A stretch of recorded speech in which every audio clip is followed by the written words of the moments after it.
lumberjack, woodcutter, feller. This dangerous occupation goes by many names, but if you ask Dwight Fremont, he'll tell you he's a logger, a proud logger from Wilsall, Montana. I grew up in a logger family. My dad logged his whole life, and that's all we've ever known. His dad logged in Wisconsin.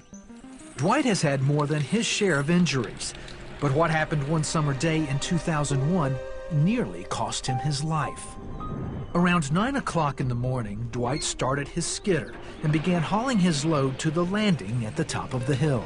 I think about the third trip down the hill, and I hooked the trees up, and then when I was going up the hill, that's where the problem started. Halfway up the steep hill, the skidder began to roll back.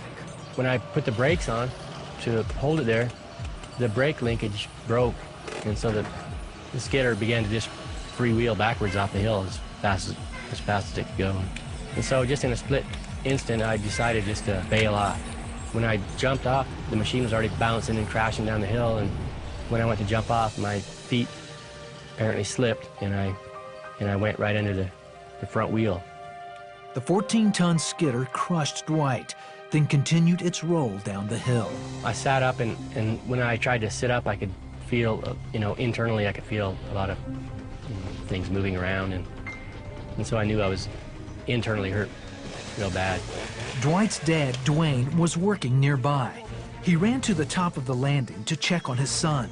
I could see his skidder tipped over way down in there.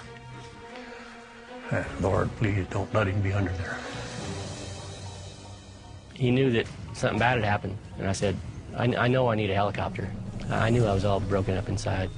Dwayne knew if he tried to move Dwight, he could make his injuries worse. He desperately wanted to stay by his side, but if his son had any hope of surviving, he would have to leave and get help. I just ran out of there, and I got in his pickup and drove up out of there. I was praying all the way that there'd be somebody at the ranch, and the ranch lady was home. He was praying on the way, and sure enough, there was a lady there. She dialed 911 and tried to get things, some emergency people coming. 2 emergency vehicles were dispatched, an ambulance from Livingston that was 50 miles away, and a helicopter from Billings that had to travel 140 miles. Dwayne called his wife Lois and returned to his son. I believe it was about an hour before he got back. He came down and he sort of shook me and said kind of loud, Dwight, can you hear me? Are you all right? Put my hands up and hollered at him. I'm okay, Dad, he said. Best words I heard in my life. I don't consciously remember saying it, but he told me. I said, yeah, Dad, I'm all right. Together, they waited 2 more hours before the ambulance made it up the mountain. At once, EMTs started prepping him for helicopter transport. Within minutes, Dwight heard a wonderful sound. Back at home, Dwight's mother was asking God to heal her son. I just need to take it to the Lord in prayer, and I called the 700 Club and asked them if they would pray with me. That was a real comfort just to know that it was all in God's hands. Dwight was rushed to the emergency room in Billings. Dwight came in with severe crush injuries to his chest. Ribs were broken on both sides of his chest. We call that a flail chest. The lungs don't work properly at that time. It looks like a seesaw.